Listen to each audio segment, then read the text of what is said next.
Sometimes Labels Fail by AdrianaintheSnow. Chapter 6. For the next 3 days, Virgil was a human hot potato. He was relentlessly tossed back and forth between a gaggle of cops, attorneys, and social workers. He wasn't sure what strings Bluebird and the doctor had tugged on, but they were certainly effective, because not only was he being taken out of that house, but criminal charges were being thrown at Harry like they were eggs and he was the local high school principal's car on Halloween. Like, shit, is this how the system was supposed to work? He was grateful for everything all these people were doing, even as he chafed under the pointed attention he was receiving. But he was utterly exhausted by this point, and sore from the bullet wounds none of them knew about, and he really wanted to collapse into a bed. Any bed. Instead, he had to settle on leaning his head on the table in front of him and taking long, slow blinks that may or may not have constituted mini power naps. "Virgil," a voice said, and he just about jumped out of his chair. He looked up at the social worker, Bev, he was pretty sure. "Logan Sanders is here."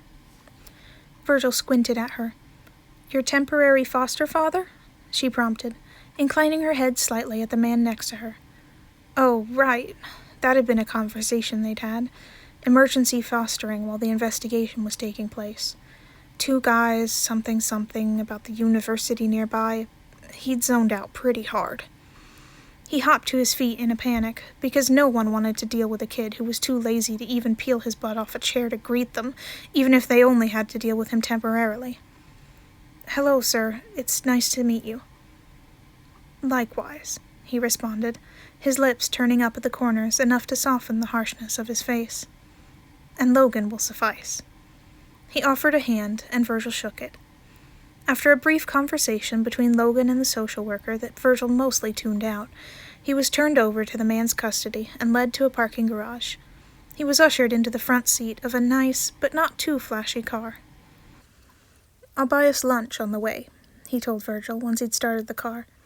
"Any preferences?" "No, thank you," Virgil replied. "You don't have to." "Well, I'm going to," he said. "Anything is fine." "All right."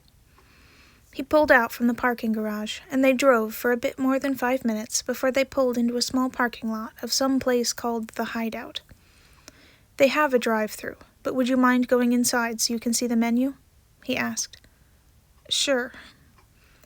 Despite feeling like he could collapse from exhaustion at any second, when they walked into the cafe, he was glad he agreed, because the place smelt amazing, like roasted coffee and really good bread. Something about the place made him want to relax, even though there were people around.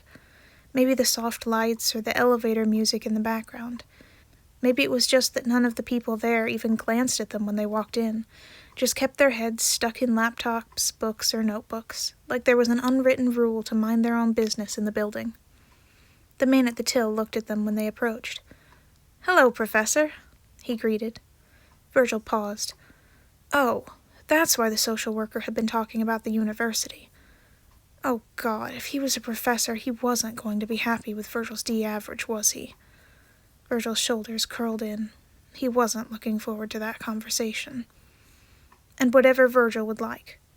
Logan had finished ordering while Virgil was lost in thought. He hadn't even glanced at the menu yet. Do you have any suggestions?" he asked Logan. He hummed, thankfully not seeming angry that Virgil couldn't perform the basic task of ordering off a menu. "Do you prefer turkey or roast beef?" he asked. "Turkey," Virgil replied. Logan turned back to the cashier. "Then make that 2 of the turkey," he said. The cashier's eyes were bopping curiously between Logan and Virgil, but he didn't ask any questions. Virgil shrunk into his hoodie anyway. "Would you like some coffee or tea?" Logan asked him. "I would kill a man for a cup of coffee," slipped out before Virgil could stop it. Logan chuckled at him.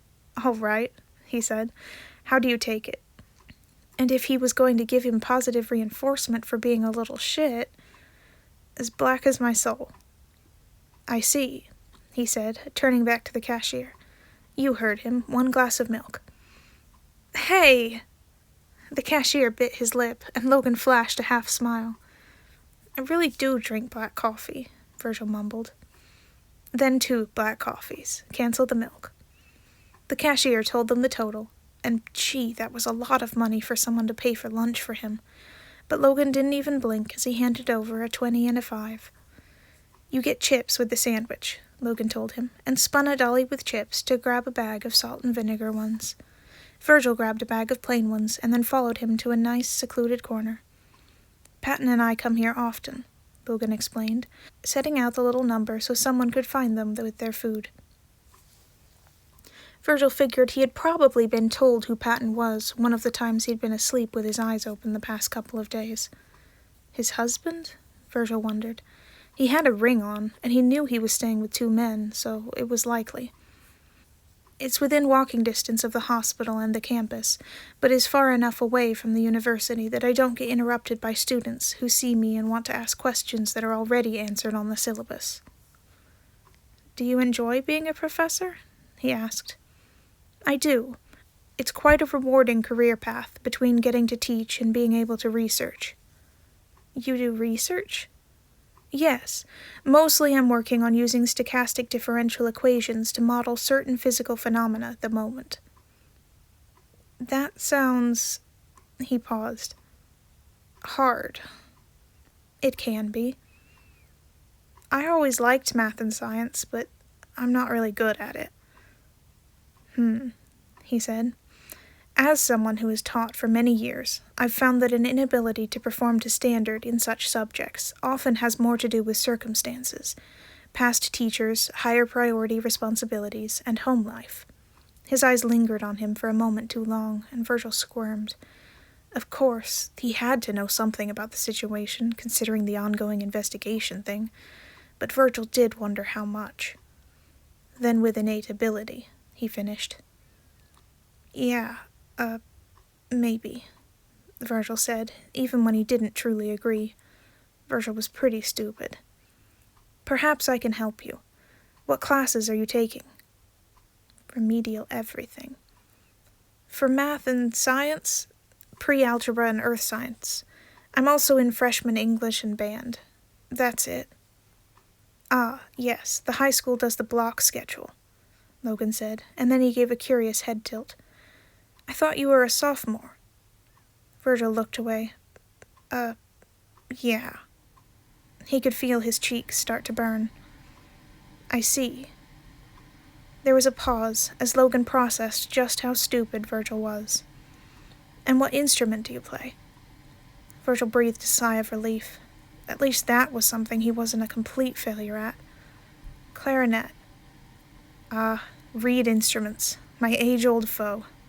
He said it so seriously that Virgil couldn't help but snort. Lost a few battles with them? Have you ever attempted to play the oboe? He spat the name like it was a curse.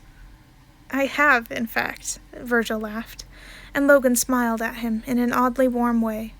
An employee came over with their food then. They continued talking while they ate, though Logan talked a lot more since Virgil was preoccupied with shoving the sandwich down his throat, almost definitely looking like a rabid animal. It was a really good sandwich. He slipped the bag of chips into his hoodie pocket for later and drank the coffee while Logan went about actually chewing his food. The caffeine helped a bit, but he certainly didn't feel completely awake when they walked back to the car.